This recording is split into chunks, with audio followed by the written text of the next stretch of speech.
Channel पे, सब sister के channel पर, सब दीदी के चैनल पे। और आज हम चैनल का नाम सबसे पहले बोला, उसके बाद गाना सुनी है ननद के धुलाई वाला। कैसे के करे पहले एक वीडियो बन चुका बा, तो रीना दीदी कुल भौजाइन का धोवत रही है, तो अब भाई ना हो सब भौजाइन के लिए दीदी का है।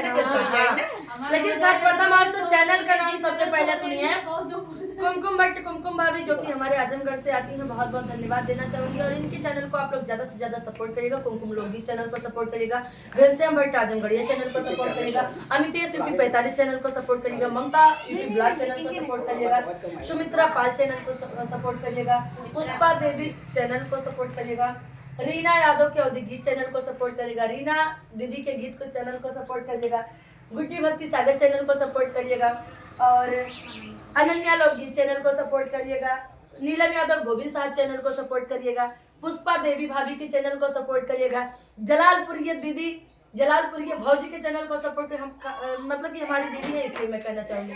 और एक नया चेहरा आप सभी के बीच में दिखाना चाहती हूँ आप सभी को।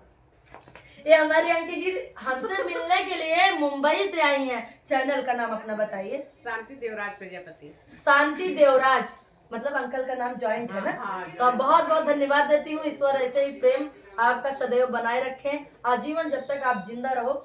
मैं कहती हूँ ना कि मैं कहीं भी जाती हूँ आंटी, तो मैं क्या मांगती हूँ देवी देवताओं से पता है कि माता रानी कुछ देना या मत देना, लेकिन मैं इस दुनिया से सुहागन जाऊँ।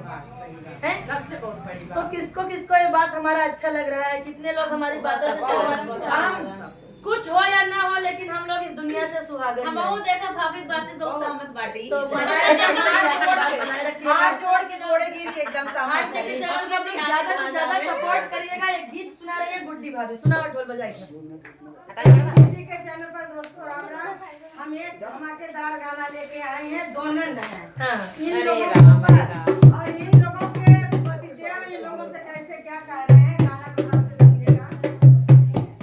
आयल बरखा कह बहार कहना माना सुंदरना, आयल बरखा कह बहार कहना माना सुंदरना, माना राग दे तू रावटी कजरिया में, माना राग दे तू रावटी कजरिया में, कजरिया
मिठाई गिफ्ट दे थैयन ना दे। राधिका भाभी ला रही खरीद के ना ला गई।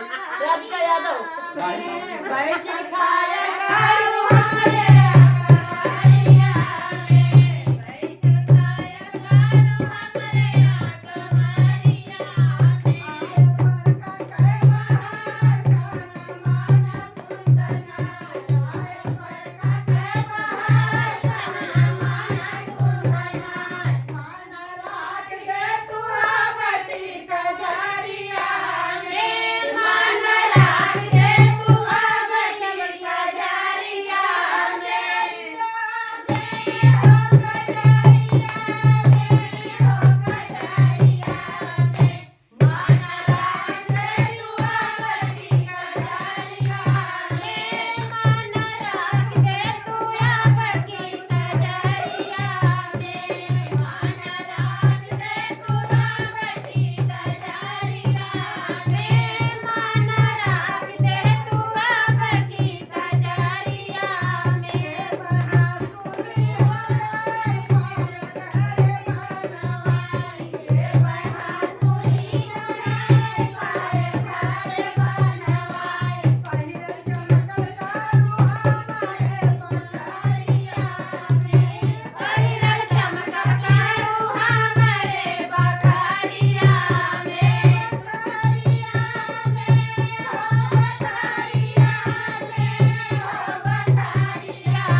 बहुत हंसी मजाक माँ भाई जमाने में